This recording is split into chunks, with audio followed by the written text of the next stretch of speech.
स्वामींना आपण घरात आणत नाही, स्वामींना आपण घरात प्रतिष्ठित करत नाही, स्वामींची प्रतिष्ठापना आपण करत नाही, तर लक्षात घ्या ब्रह्मांड नायकाची इच्छा असते. स्वामी समर्थ महाराजांची ज्यांना आपण परब्रह्म म्हणतो त्या भगवंताची इच्छा असते, म्हणून या सगळ्या गोष्टी होतात. महाराजांचं लक्ष असतंय म्हणून आपण त्यांची सेवा करू शकतो. महाराजांची इच्छा असते म्हणून आपण त्यांना देवाऱ्यात बसवू शकतो.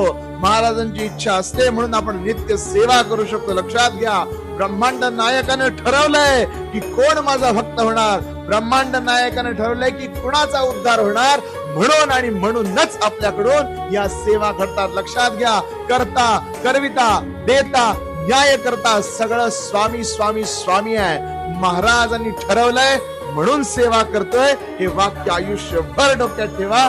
कधीही गर्व, कधी ईर्षा, कधी दंभ मनात येऊन स्वतःची सेवा वाया जाणार नाही. श्री स्वामी.